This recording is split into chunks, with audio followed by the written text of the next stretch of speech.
If you enjoy this content, please take a moment to rate and review it. Your feedback will greatly impact our ability to reach more people. Thank you.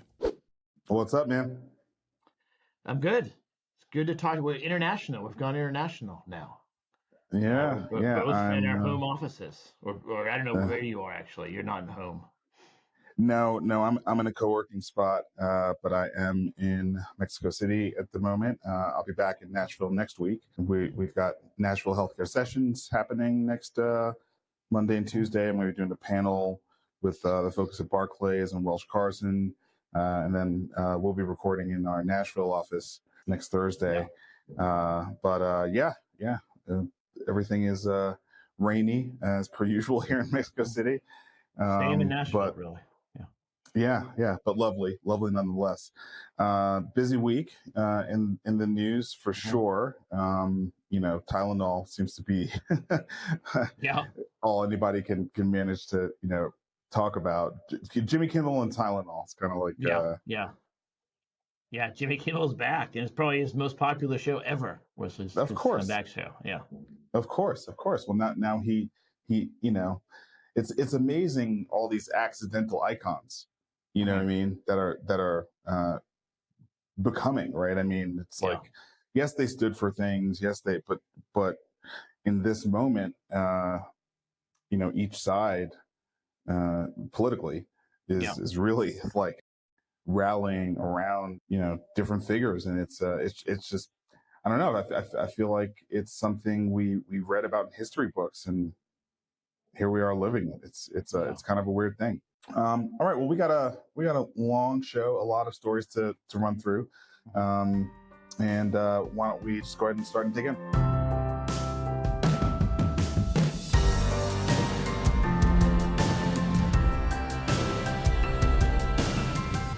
Starting with Trump. Trump rejects a meeting with the Democrats as the shutdown approaches. As we were preparing for the show, I think we're starting to just see that there are many stories. I don't know, this is episode 160, and some of these things just kind of cyclically keep coming up. And so I think they are less kind of critical for us to focus on. But also it's important to sort of be aware and also think about what might be different, right? This time around from previous near government shutdown. So, what do you see as potentially different this time? There's two differences here that I think are worth talking about on our show. So the first is the Democrats are, I think, I use the word demanding, or they're at least suggesting that they would vote to keep the government open if the Republicans extended the subsidies for the Obamacare exchanges. And so it's a healthcare request that they're demanding. I don't know how likely that is. Both Trump and the leaders on the Republican Party at Congress have said no. But that's the first thing. And then the second thing is, for whatever reason, I don't know, I mean, you and I have to work, but they took this week off in Congress. So they're on recess. And so they're going to come back on Monday. There's no clarity on how they will extend payments for the government. And they have 2 days to do so. And it's my sense that Trump is sort of just not that concerned about it and going to view it as a way to, cut costs, which is not the best way to cut costs. Obviously, if there are costs to be cut, which I think probably we should cut costs, it'd be much better for the two sides to be adults and do their job and figure out what, like any company would do, figure out where you need to cut costs, as opposed to this just kind of run out of money. And then it's going to give the Office of Management and Budget, OMB, pretty wide discretion to make changes, which is not going to be, I don't think it's going to be positive, but we'll see. Yeah, I mean, there have been people who've been calling for the Democrats to use this as a moment to, they don't have a ton of power, but this is kind of one of those moments where they do have some power. And they do have some leverage. They can't pass it without the Democrats. So. Yeah.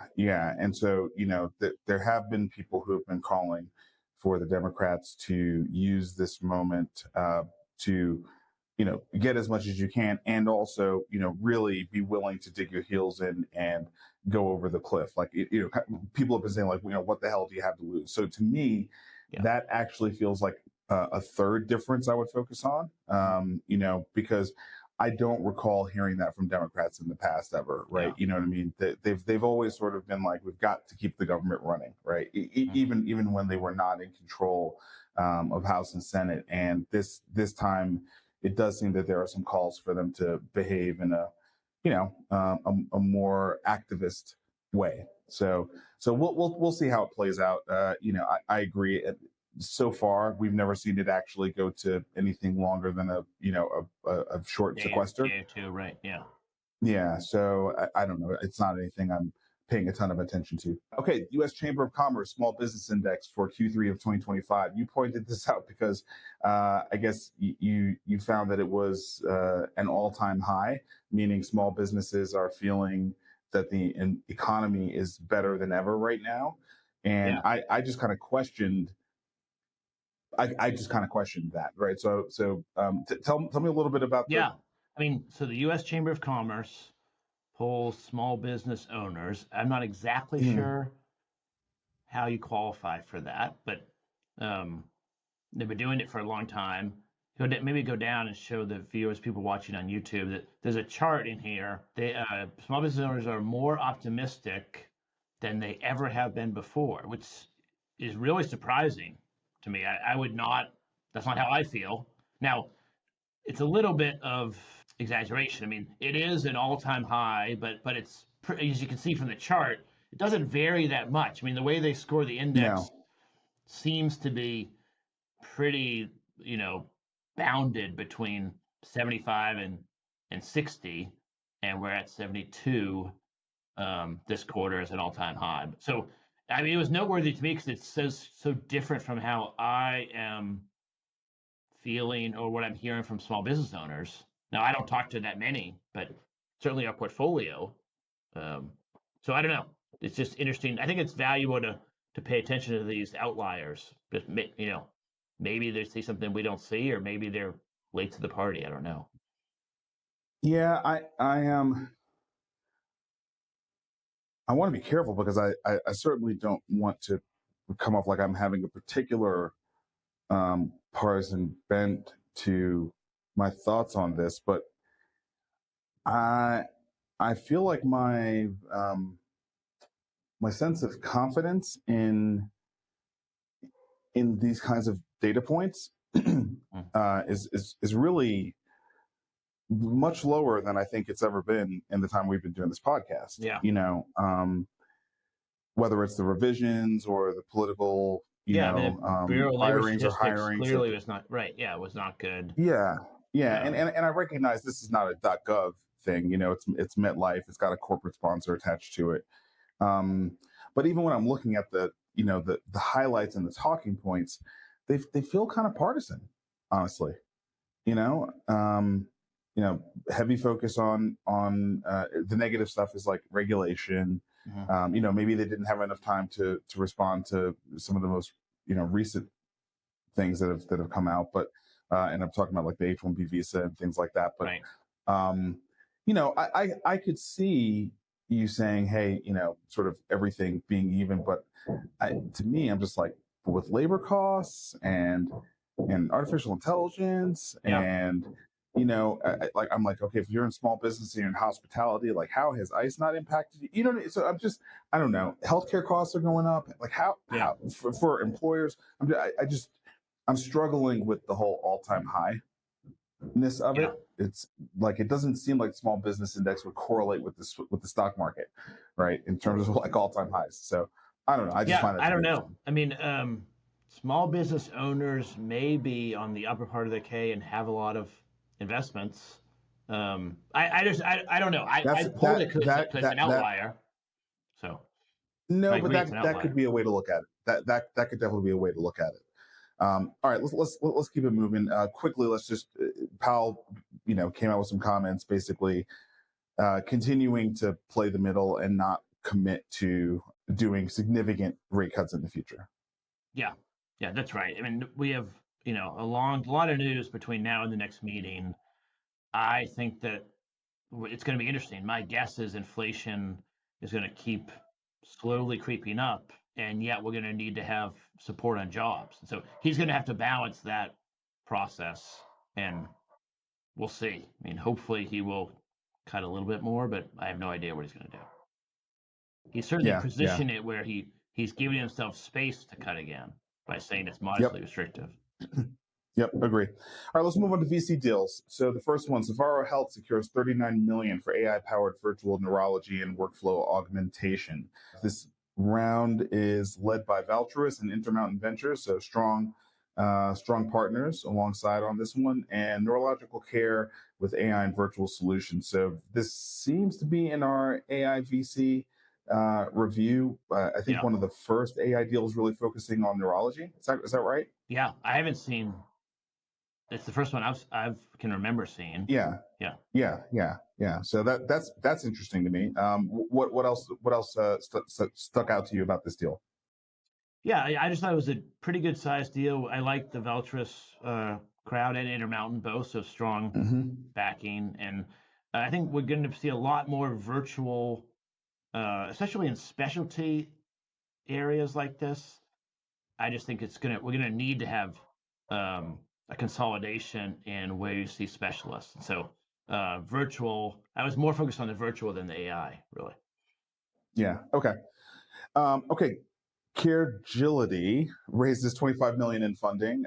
So they are based in New Jersey.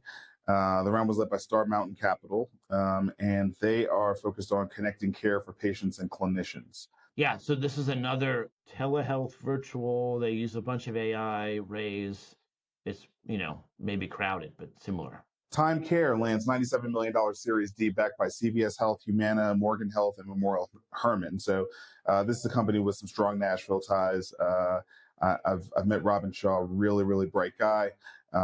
Frisk Cressy was in on this deal pretty early, but they've got kind of a who's who of VCs around the table here. So we already said CVS Health Ventures, but Foresight Capital, A16Z, Concord Health, Town Hall Ventures, Alley Corp, Frisk Cressy. I mean, that's really strong. And then they've also got Morgan Health, JP Morgan Chase's unit, Humana, Texas Oncology. So it's kind of like who's not in this deal, right? Yeah. And it's, there's a theme of all these deals that this is also kind of a specialized virtual care, almost a way to find the right oncology specialist. They do other things besides cancer. I think there's a heavy cancer theme to it too. Yeah, for sure. And, I think that it's interesting. There have not been that many well-formed, well-funded new platforms on cancer. Like when people talk about Thyme Care, they sort of harken back to Flatiron Health, and lo and behold, Bobby Green and Robin Shaw both were at Flatiron Health, right? I mean, it's one of these spaces that it doesn't seem like everyone gets a key to try to take it on, but like if you've got the right team in it, you can attract a ton of capital from kind of all parties, right? Whether it's health systems, insurers, biggest VCs in the business, you can get a lot of capital if you can put the right team together.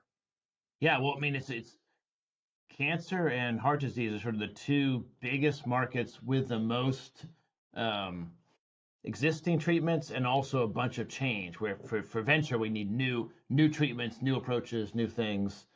And so I think there's just cancer oncology, unfortunately is a really big growth market. Yep. Okay. PBM Capital Rx rebrands as Judi Health and banks a $400 million funding round. Yeah, so this is another transparent PBM, which is, I think, really the next phase of PBMs. That the opaque, complex PBMs, I think, are sort of on the way out in general, although they have a big market share now. And so this was obviously a very large deal, $400 million, and the rebranding is good.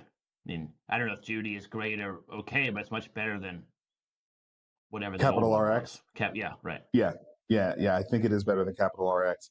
Around the table on this one, the round was led by Wellington Management and General Catalyst.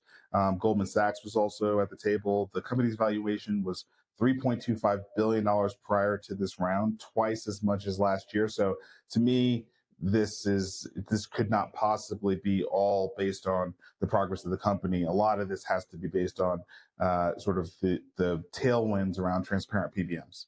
Yeah, and when Wellington comes in, Wellington and Fidelity, when they start coming in, that's pre-IPO times. Yeah, they typically want to get in like the last round before an IPO. Seven Starling raises $8 million to expand access to maternal mental health support. So this round was led by Rethink Impact, also included participation from Pear VC, our friends at Zeal Capital Partners, Magnify Ventures, Ulu Ventures, lots of folks that we know know well in on this one. And this is yet another, we just had one last week, but yet another women's behavioral health company focused on, perinatal mental health care. Yeah. And so, I mean, we talked about this last week.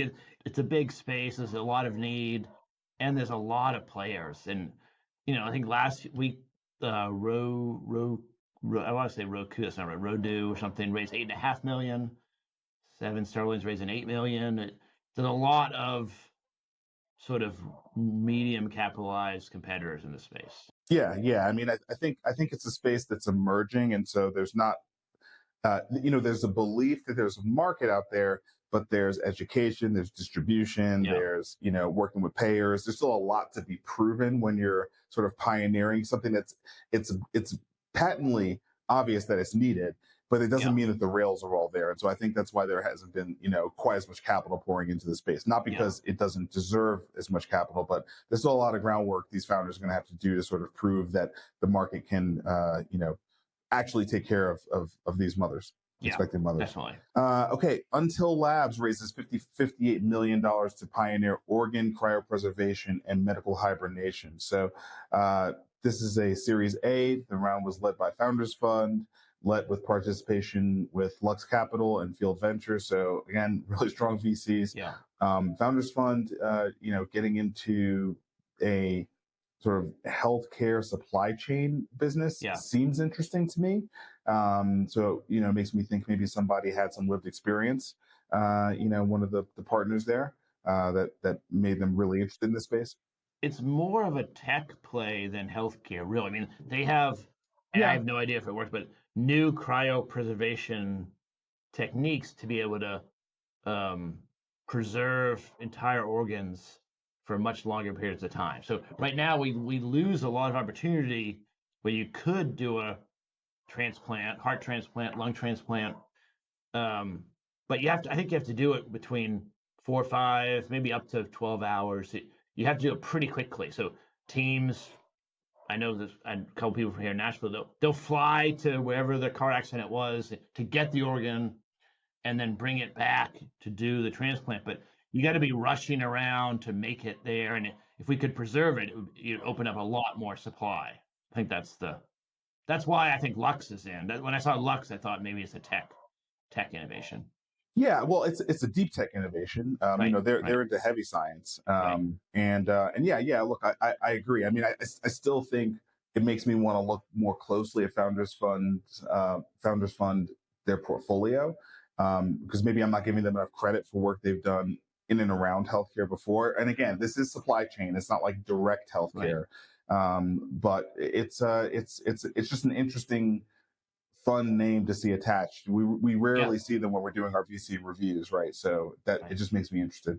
Amplify MD snacks $20 million to help hospitals scale virtual specialty care. So I thought this one was interesting. It's a Series B. And they say they've got an AI-driven virtual specialty care platform and physician network. When I was reading through the article, and by the way, the round was led by Forerunner Ventures. Memorial Hermann is in the deal. F Prime is in the deal. Greylock is in the deal. So again, really strong partners. When I was reading it, it felt like this was largely a physician gap issue, right? So there's going to be shortages. More and more shortages are going to emerge for all the reasons we've been talking about forever on the show.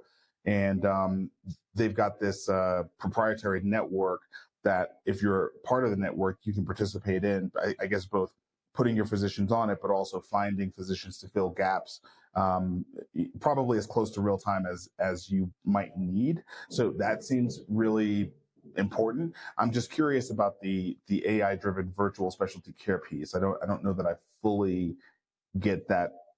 Like, is it actually helping to deliver care in some way, or is it that the AI technology is helping to do better matching and finding physicians and getting them, engaged in episodes of care at the right time? Yeah, I don't know for sure. My reading was that it's much more using our physicians most effectively. So like maybe Memorial Hermann has a bunch of cancer physicians that have a little bit of capacity free. They could work with rural techs and health systems that need that specialty. I think the AI was added at the end because it helps market if you have AI something. I don't know how. I don't think they're really using like AI agents or anything like that in here. I didn't get Yeah, the sense of that. it didn't feel like that was the core value proposition, but Right. just I'm always interested in making sure I understand, Yeah. what new AI is I emerging. mean, at some So we'll just level, have to AI kind is of going to watch them a be in little bit everything. closer. But yeah, yeah, Yes, exactly. Which is why it gets kind of annoying when you read it yeah. in a VC, Right. announcement. You're like, Yeah. how AI is it? Okay, moving on to policy. Trump issues warning based on unproven link between Tylenol and autism.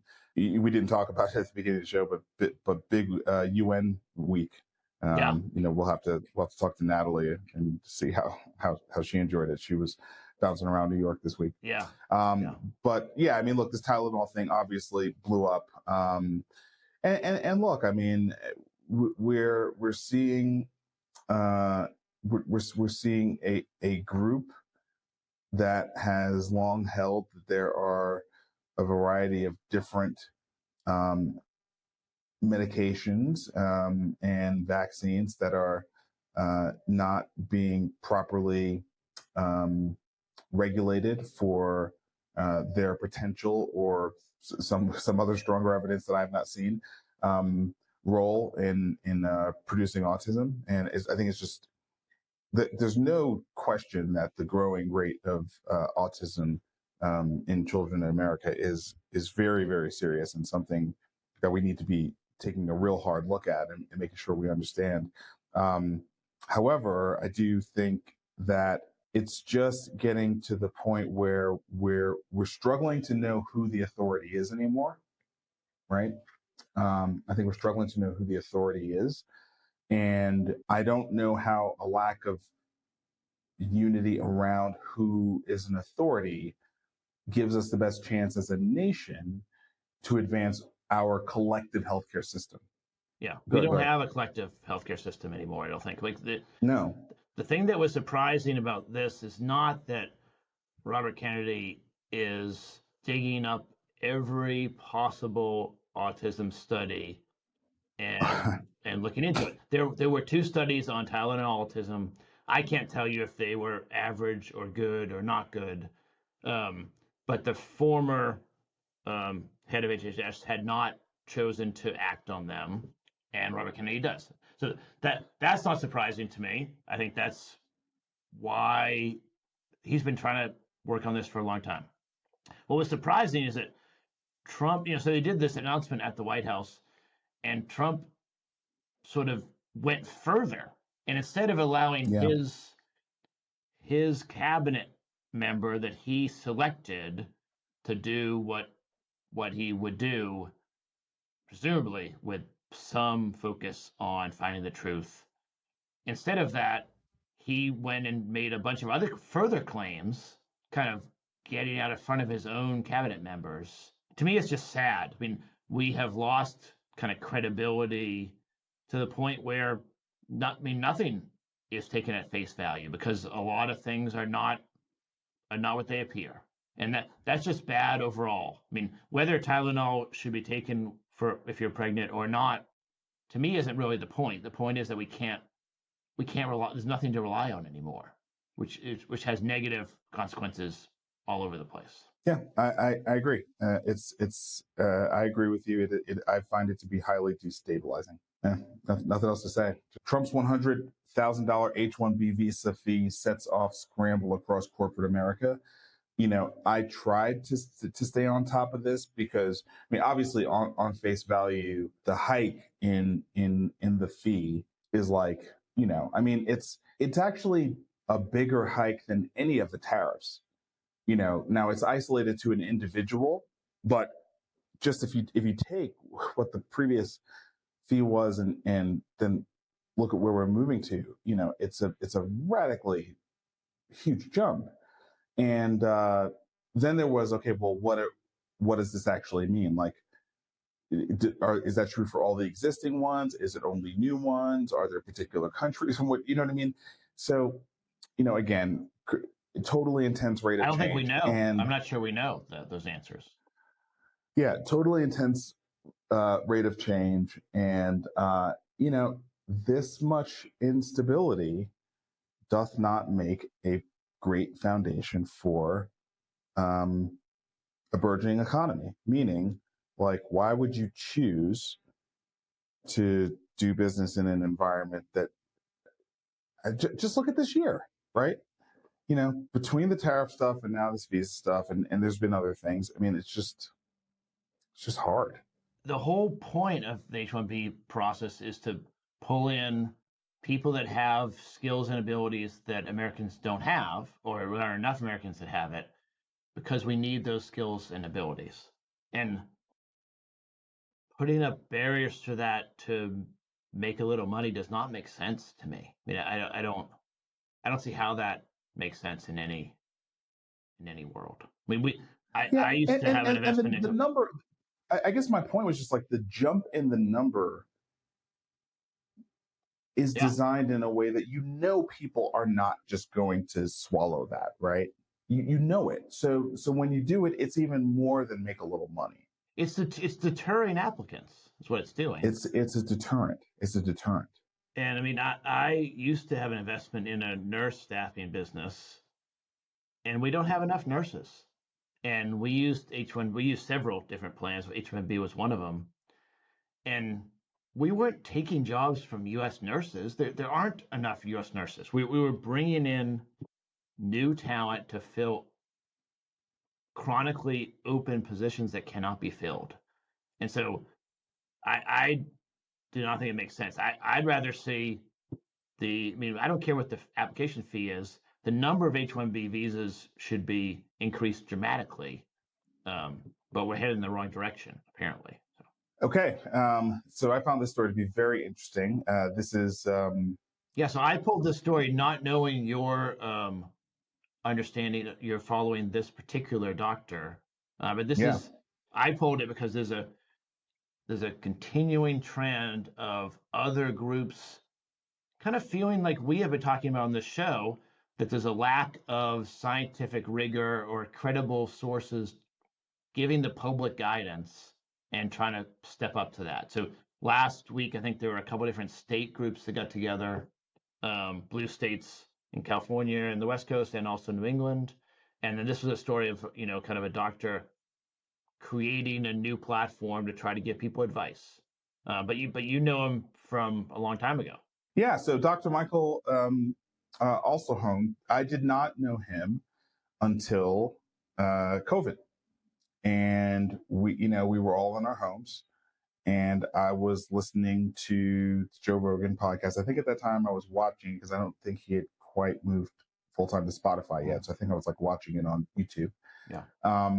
And he had this guy on, and this was the first person I heard say that COVID was airborne, and then it was not on little drops on railings, right? Mm-hmm. That it was airborne. And that, because you remember, like, we didn't know that in the beginning. Yeah, right. At first it was surfaces.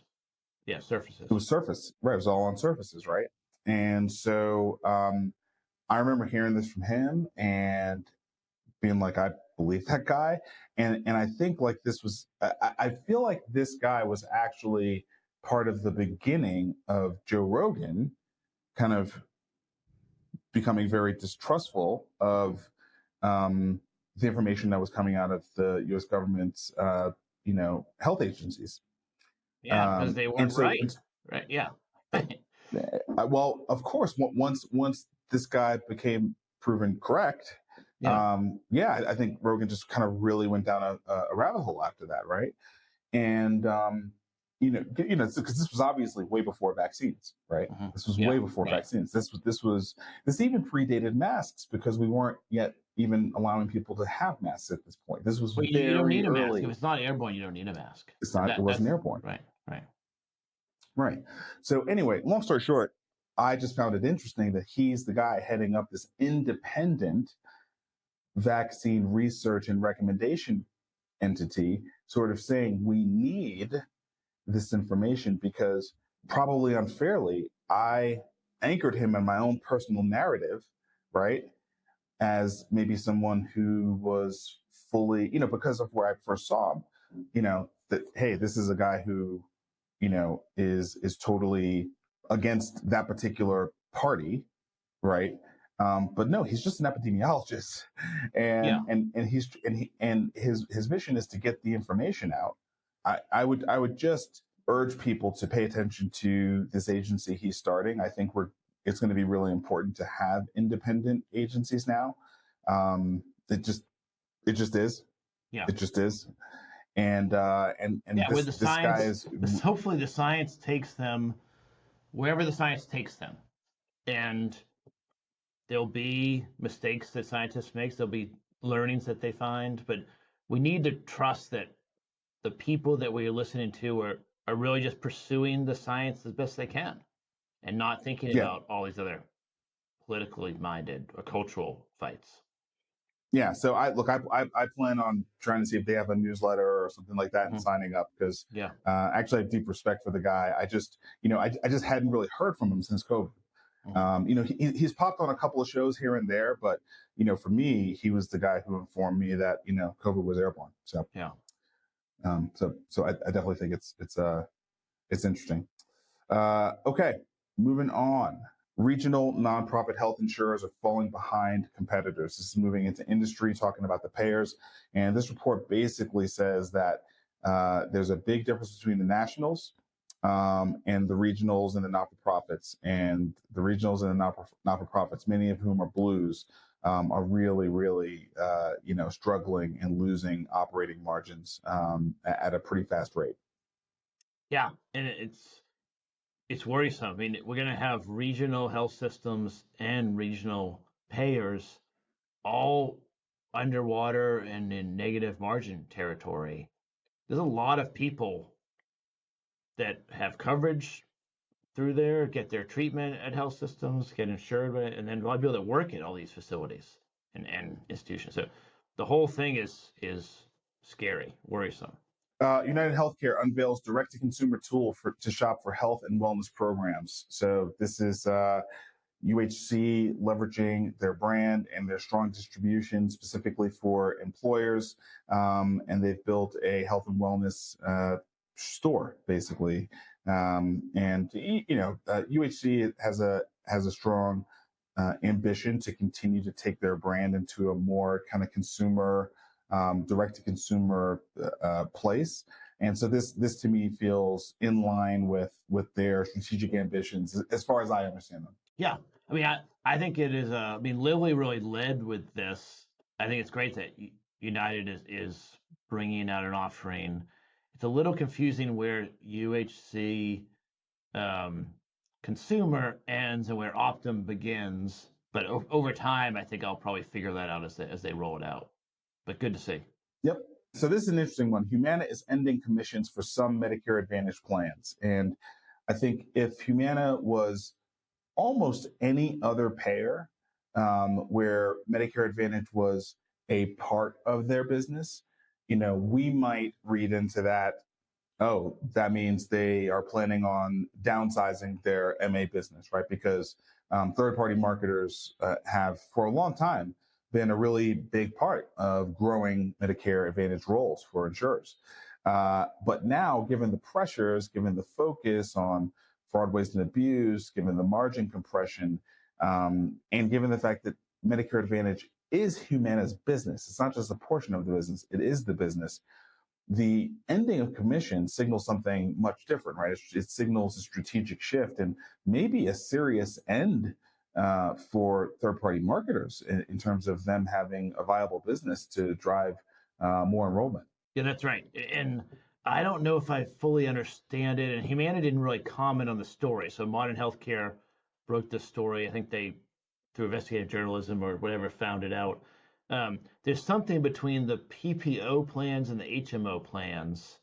So 80% of the plans that they are not paying commissions on are PPO, where you need to pair a Part D drug plan with it. I can't totally recall. Emily was talking about a trend around that I can't fully recall, but there's something here to dig into more around the types of plans as well as how they go to market. But Okay.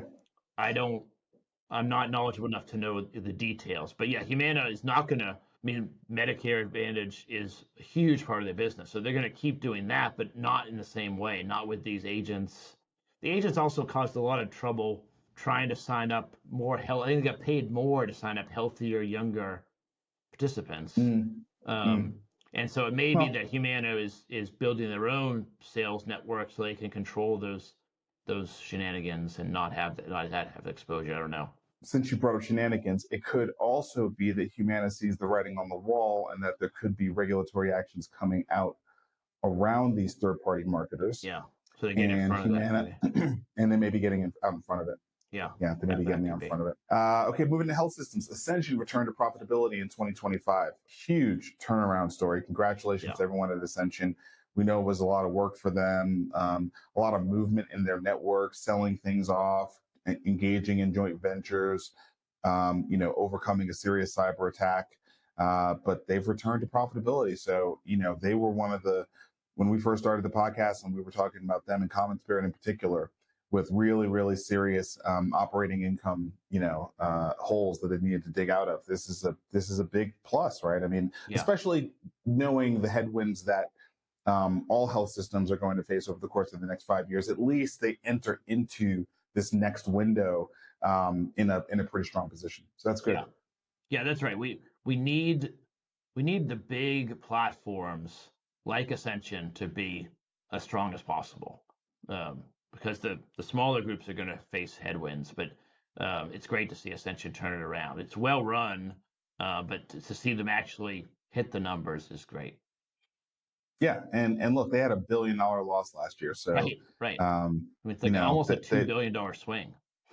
Yeah, and when we first started covering it, they were $2 billion down. Right. So yeah, no, it's great news. Privia acquires Evolent's value-based primary care unit for $100 million. So Privia, definitely one of the best operated, value-based primary care businesses out there. We know several people in leadership over there, strong leadership team. And I think this is great that they're continuing to grow in a really smart way. And 100 million is like not a crazy number. Like it's a good sized number, but it's not a crazy number. And that to me just smells more like Privia being very, very sharp in their deal making here. Yeah, that's right. I mean, I think they're a great operator. We'll see. Value-based care is challenging with all the different incentives needed, but Privia is running it really well. So we'll see. Yeah. So just by the numbers, this deal adds more than 120,000 lives in the Medicare Shared Service Savings Program, various commercial programs, and Medicare Advantage. So it's a significant growth in lives for them, and just congratulations to Privia. Great leadership team over there. More than 46,000 Kaiser Permanente workers have authorized strikes as contract expirations loom. Again, this is another one of those stories that just seems to kind of be pretty cyclical, pop up, pretty regularly. Every fall, I feel like it comes around. Yeah. Yeah, and we see Kaiser at the as a big part of these, but they end up getting resolved, right? And we maybe it was just a few weeks ago we covered Kaiser having incredible operating income relative to almost all the other health systems out there. And so I'm certain that that news being public, didn't help their argument as their negotiations fell apart and led to this impending strike. Yeah, I hope they resolve it. I mean, I don't know. I hope they resolve it. I don't. It's hard to say. I mean, I think the unions have learned how to negotiate much stronger than previously. So we'll see. Yeah. I mean, I guess my view is Kaiser will end up paying something, Right. and Kaiser will still operate well, and Kaiser will still deliver an operating margin. But like, you know what I mean? Like I mean, if I'm you're going just to going off of operate the in past 2 years. California, I mean, being in California and Oregon, it's a highly unionized medical workforce. So you're going to have to navigate that. Epic previews new interoperability features for patients, providers, and developers. I don't know if I could be less excited by an announcement than this one. I just feel like every time I see an Epic headline, it's good that they're opening up the data, and they should have if they're actually doing done that. it 10 years ago. But yeah, hopefully it will be true. Yeah, if they're actually doing it. Nothing else to be said there. All right, moving into pharma. Pfizer to buy weight loss drug developer Metsera for up to $7.3 billion. So this is a pretty big deal. And also it's Pfizer stepping up their position in weight loss because they had to scrap an experimental weight loss pill. So clearly, their own pipeline wasn't working. So they've bought, probably one of the biggest independent ones, and their pipeline is really set to hit in 2028. It won't help Pfizer's operating, revenue issues for the next 3 years, but at least from the long game perspective, it gets them in the game that is currently winning, and it diversifies them away from the game that has been losing. Yeah, that's right. It's a big move. I think a pretty healthy price, and at the same time, Pfizer needed something. They need to get in this game. So, yes. Yeah, and I think it at least puts them more in line with Maha as well. So, hopefully, that they can stop being the poster child for bad behavior in pharma and constantly being beat up. Okay. Roche to buy maker of fatty liver treatment 89 Bio for up to $3.5 billion. So this is, another player in the liver disease, obesity, kidney, space. I would say 3.5. That's a pretty big, big purchase as well. And again, we're just seeing all the pharma players realizing that the Novos and the Lillys of the world were ahead, and now they have to really catch up with their pipelines.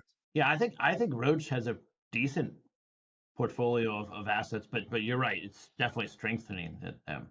And then also, Roche is launching late-stage trial of an experimental obesity drug in 2026. The phase 1 results showed the participants lost an average of 18.8% of their body weight over 24 weeks. Yeah, so it's a little bit, it's an early phase 1, so we need to see more, but a little bit higher in results than either Lilly or Novo pills. But they're all in the teens. But yeah, it was a good result. Yep. Okay, and then Novo says that Wegovy weight loss pill matches the shot as it eyes landmark approval. And so this is, Novo taking the Wegovy brand, taking it from a shot to a pill and looking to get approval and sort of get back on the right foot with, advancing their GLP-1 into a pill form. Yeah, as we've talked about on the show before, the pill is going to be, I think, just a much bigger market that will take a pill, and it's a longer shelf life and harder to copy. So it's a lot of benefits of the pill, and so everyone's moving in that direction, and it's going to be interesting to watch. There's lots of competition. Yeah, and we'll put one more story in the show notes for those who happen to be interested. We've been covering for months now, sort of Novo's missteps and decline, change in leadership. It does appear that they may have hit the bottom of that downslide and could be on their way back up. So I don't know if there's much for us to discuss here, but an interesting story for those who may be interested in seeing how Novo might be turning it around. I think this Wall Street Journal story does a good job. Yeah, I agree. Okay, and then Eli Lilly to build a $6.5 billion Texas facility to boost U.S. ingredient manufacturing. Feels like every 2 to 3 weeks there's an announcement about Lilly investing in manufacturing in the United States. It's a Midwestern brand, hailing from Indianapolis. It is, sort of the pride of Indianapolis. And I think they are a great corporate citizen in the cities that they're in.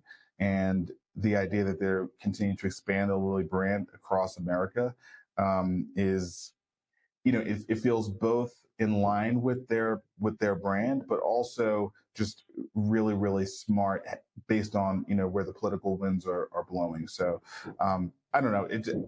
I'm struggling to see where we've seen Lilly make like a bad step against all the other pharma companies out there, right? It's like I feel like Lilly and J&J really have kind of come through most of this pretty unscathed, continuing to perform well, continuing to have a unique position in the market, and then making investments that are continuing to align them well with the current political leadership.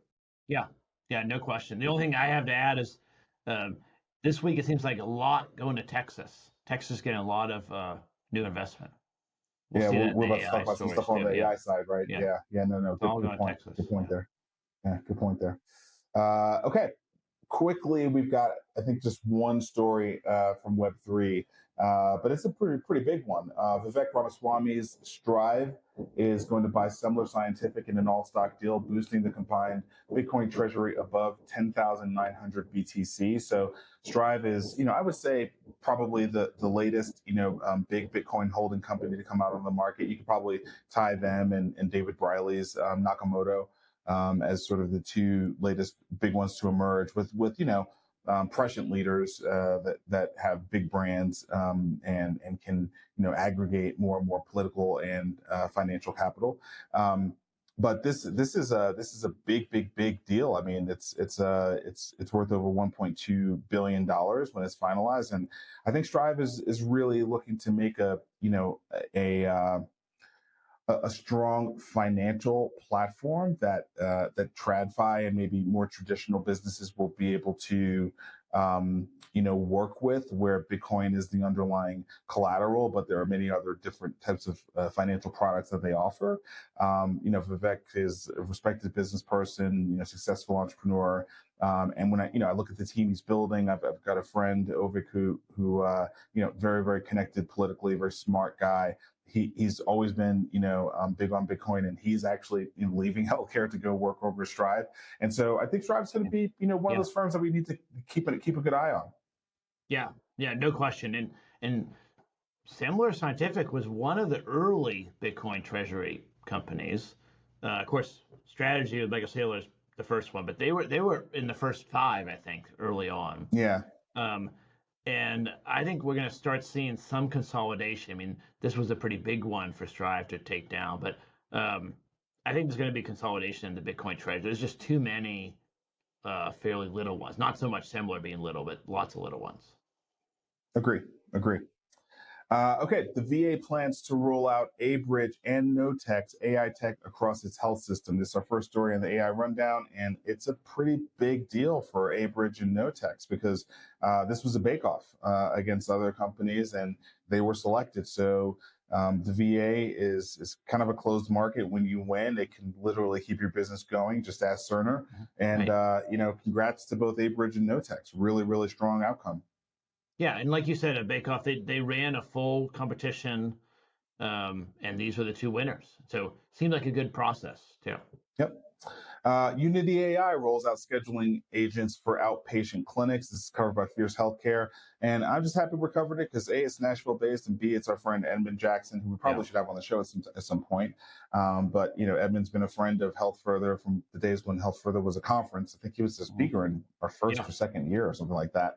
And just a great guy. And it's been cool to see, for people who don't know, Edmund was the chief data scientist at HCA, their first ever chief data scientist, and recently launched his own AI company called Unity AI.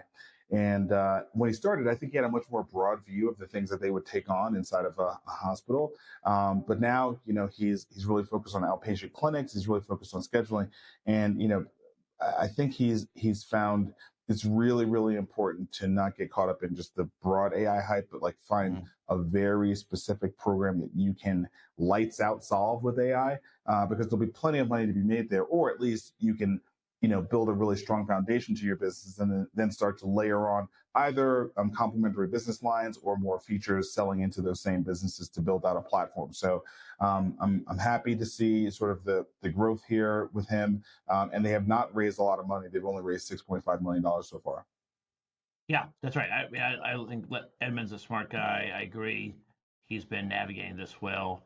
That we had 2 guest shows over the last month talking about this exact same sort of use case, using AI for phones, text messages, reaching out to patients, so that the humans don't have to do that kind of work. And this is the first one I've seen in outpatient clinic. So now broadening to not an inpatient health system, but more a clinic, physician group, or ambulatory surgery center. So pretty interesting. We should have Andrew on to talk about it.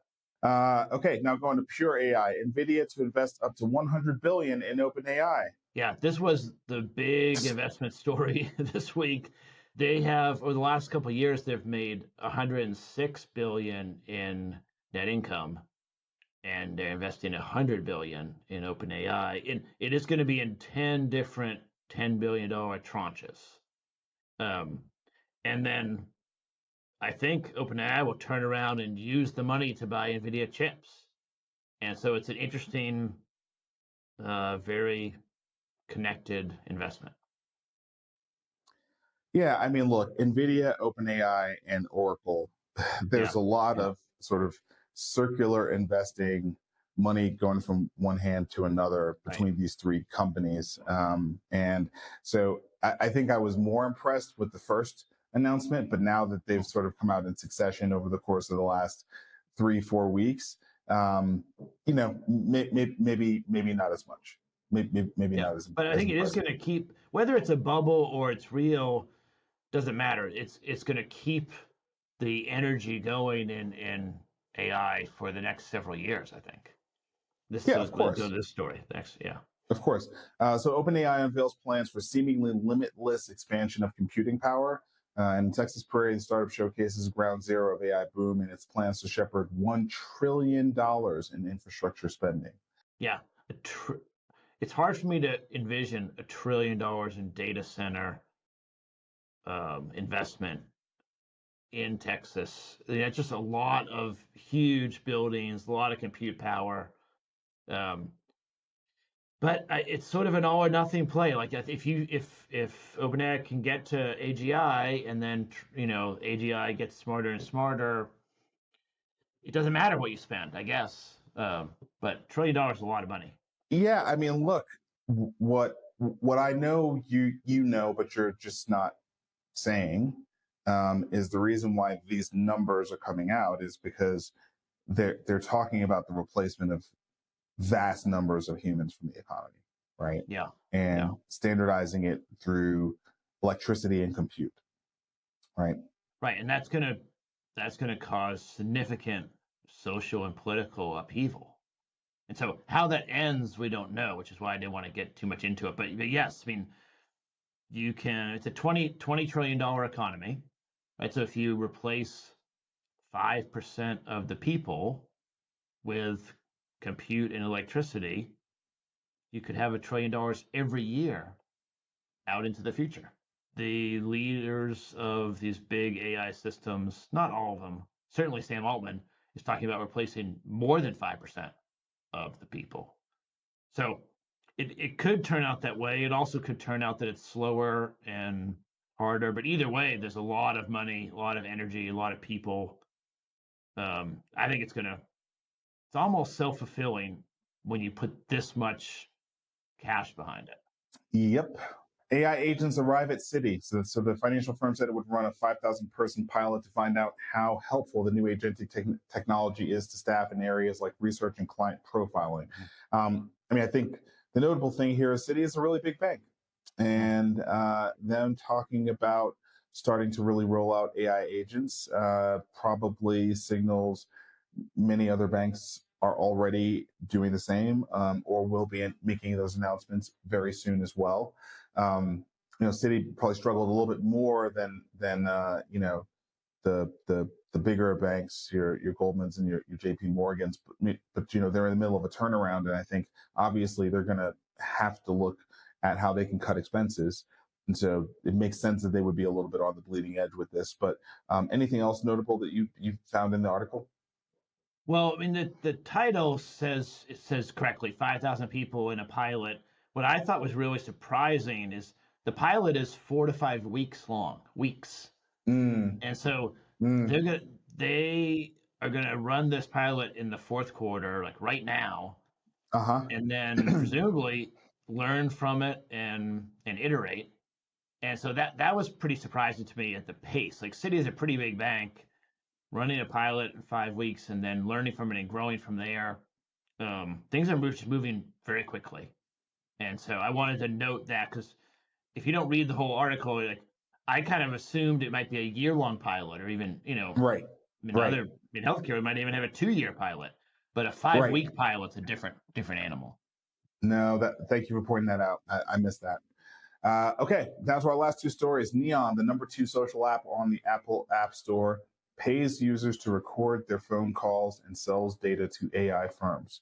We are cooked, Vic. We are so cooked. It's the number 2 social app. I don't know if that's a subcategory, but the number 2 app implies a ton of people are downloading it. Well, hold on. Social apps are the top apps. Okay, so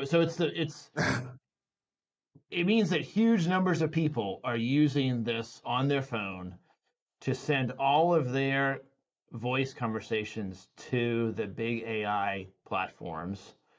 And the story does a good job sort of explaining it's a very broad terms of agreement, right? So basically they can use your data to sell to AI companies in however form they want. It's only one side, so you opt in for your voice. Supposedly they don't take the other person you're talking to, which is important, I think. It's scary that people are opting in like this. I mean, I don't know how a couple of dollars makes sense to give your voice and all the stuff you're talking about, but apparently people are doing it. K-shaped economy, man. Yeah, maybe they don't have a choice. K-shaped economy. And on that note of the K-shaped economy, PwC rolled out a report on healthcare last week, and they call it From Breaking Point to Breakthrough, the $1 trillion opportunity to reinvent healthcare. Now, Sam Altman would say $1 trillion, who cares? I'm spending that on infrastructure. But, to those of us in healthcare, $1 trillion is a big deal. And they're talking about trillion annually. So, I mean, I'm sure Sam Altman's talking about $1 trillion annually too. Yeah. Look, I like the positive slant, which is, hey, the healthcare system can't get any worse than it is right now, right? You know what I mean? And we're going to leverage innovation, and we're going to make a much better healthcare system for the future. And I'm all for that, right? I'm all for that. But, and I think this is a pretty big but, if you're on the inside of the healthcare industry, when you hear $1 trillion, right, that is usually associated with the future revenue losses that the industry is going to take as a result of HR1, the One Big Beautiful Bill, right? So I'm left to think that this is somehow implying that the $1 trillion that are going to be lost are somehow going to be refound, reinvested, redeveloped on this tech-enabled version of healthcare in the future. And, all the pictures here are, to me, are of people in really nice houses. You got a picture here of a guy with a drone come in. We have like one of those mirror, workout systems. So all the imagery, really harkens to, a world that there's the woman there with the mirror. These are all people who are pretty well to do. Like if we were to look at the K-shaped economy, these are people who would be on the top part of the K. At least that's what it looks like to me. Right. And the bottom part of the K, I don't I don't necessarily think it's addressed in this report. Now, I think we've come to a similar conclusion from an investment thesis perspective. You and I talked about it this week, that yes, like the sector is going to need to adapt, and it's going to be, companies of the future, and we're going to be leveraging technology and all these different types of things. These are very, very important. But they end the story talking about they end this paper or this report talking about the innovation divide, right? And they admit even the most advanced transformation won't automatically close healthcare gaps. 58% of Americans believe access to quality healthcare depends on income or societal status. And then they kind of say, as a result, three consumer profiles will emerge. Empowered consumers, we talk about those all the time. You and I are those. Mainstream America, and then the underserved consumers. And what they say about the underserved consumers at the end is that digitally disconnected, they continue to receive episodic, crisis-driven care, resulting in worsening outcomes and higher costs. And so there's not really, when they talk about building in equity from the start, I'm just kind of like, but who is going to pay for this new technology-driven world for people on the bottom part of the cap? Like who's going to pay for that? Right. I mean, they do not answer that question. And then what I thought you were going to go, like right below it, like they end the whole thing with this picture of a amputee who's working on something on the floor, which is kind of a weird image. But this headline is how the future could play out: lead, follow, or fall behind. And I think that's fairly insulting and kind of tone deaf to the underserved consumers. Right? Like they're going to fall behind. Yeah. And it's not because they don't want to have this future for themselves. They just have no ability to access it. No. And so, I mean, I think PwC is doing a great job sort of painting how healthcare could evolve for the wealthier, maybe half, that might be generous, half of the country. It might be less than half. But we're going to have to figure out, I mean, the thing about healthcare that I think is important, part of the reason that you and I are in it is we have to provide health for all of our citizens in some form or fashion. Now, of course, it's not quite as good as if you get concierge care or whatever, but there needs to be some basic level of health for all Americans, for all citizens, for all people. I'd say for all humans. And we don't have nationalized healthcare, right? I mean, right. We have CMS, right? And we have HHS, but that's not the same thing as nationalized healthcare, right? And so we don't have that. We don't have that baseline of care for every single citizen. And we're painting a future of the healthcare industry that is for the wealthy. Yeah, and that's fine. I mean, that might sell a lot of consulting projects for PwC, but there needs to be solutions where we spread this abundance, spread the wealth, spread the capabilities to everybody, or at least to a broader set of people. Yeah, and I think I would just say in advance, like for any of our listeners who are techno optimists and maybe like stop thinking in limited ways, think abundantly, blah blah blah. Vic and I, we take in as much, if not more, of this content than you do.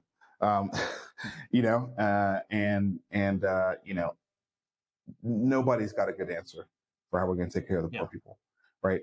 They've got shallow theories at best, but no working plan. Not even actually close to a good working plan for how we're going to do it. Meanwhile, they are accelerating AI at unbelievable rates. That's only going to cause more unemployment, right? I think we just got to sort of say this on a regular basis. Those are the things that are true. Now, then there are also people saying we don't know what the future holds.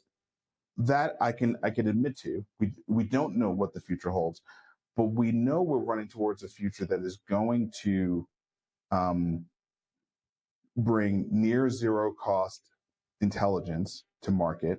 It will radically replace human professions. We do not have a good answer for what we will do for those humans who are replaced. So you can presume if we don't have a good answer, there is at least a reasonable chance that they will go down in their socioeconomic status, right? And their ability to take care of themselves. And so it appears we are increasing the number of people who we need to be thinking about how we're going to take care of, and we have no plan on how we're going to take care of them. But we're talking about like drones and, fun exercise mirrors, which by the way, like you and I can afford. Yeah, which is fine. Right? So like I have no problem with that, but we need to come up with a plan that's coherent for the rest of the people. And I wasn't going to talk about it, but I feel so strongly that I wrote a book about this because I think it's a really important thing to begin thinking about. How do we take care of the population? How do we take care of the humans that are going to invent the next internet, the next thing? They're 10 years old today, but we need to take care of them. And yeah, that is probably even broader than the US. But at least in the US, we need a solution. And it's a complicated story that it took me 5 years to put together a potential concept. And there's lots of exciting aspects, but you have to think through the rest of the population too. Or I think you don't get the exciting stuff because there's a revolution or people start throwing, Molotov cocktails around because they're just frustrated and have no way out. Yeah, let me just say this, and I still need to like digest your book. I wasn't. We didn't get into the book, but we need a solution. No. Listen, I actually think we should do a show with you talking about the book. Yeah. I mean, because I want to dig into it more with you, and I also want to say I've never been one of these like super gung ho America needs a national healthcare system, single payer. Like I've never been that way because I've always sort of looked at the trade-offs, right, with other countries, and like you don't always get quick access to care. Like there's a million problems, right, with nationalized healthcare. And I've always thought, hey, we need to sort of look at, there are models in the world that work with, have very high outcomes at very low cost. They don't have, nationalized healthcare, right? So, and have a system more like what we have. But based on where we're headed,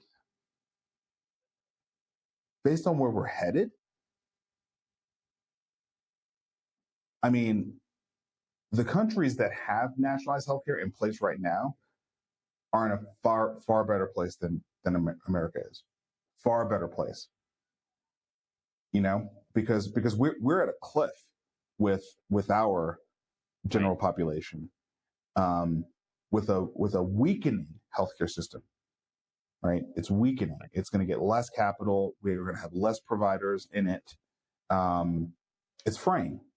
Yeah, and I mean, you said it well. I think we study this very, in depth, and the universal basic income and people that say the tax base will increase and will then have subsidized it, that they're wrong. I mean, those plans, I agree with your terminology, they're shallow. Like, not that they can't work, but the current ones that are being thrown around are not right. They're too shallow and they don't work. Yeah, they're either not politically viable or they don't really take into account the truth of human sociology. Like they're just not real. They're not real yet. We don't have anything that's real yet, right? So in the meantime, we are headed to a pretty dangerous situation. Yes. That's the reality. And oh, by the way, like you're not going to have that many investors or innovators going into this space because they're not viable. That's why PwC is not writing about it. I mean, there's no clients. There's no There's way not to a market. go to consulting business. Right. Exactly. Right. Yeah. They're not viable. Yeah. To invest in. Yeah, that's right. Which is scary or sad. I don't know. Yeah. So they did a good job. I've been a little fired up about this point lately. Yeah. Well, I mean, I think all we can do is cover where we are in healthcare right now, and then maybe we can invest in some new innovations that are going to make a difference. Yeah, well, let's make sure in the future we book a show. Yeah, we one of should our do a guest show. shows. You'll be the guest. I can be the and guest. It'll be fun. yeah, and we'll focus on Elevate Health. Yeah. By the way, when is the book dropping? October 6th. So we should do it after it It's comes around the out. corner. Yeah, it's around the corner. We could do away. Yeah. Awesome, man. All right, man. Well, look, I will see you next week at Sessions. Okay, and then we'll be in the studio. And yeah, exactly. Then we'll be in the studio next Thursday. Thanks for everything. Yeah. All right. Bye. Thanks.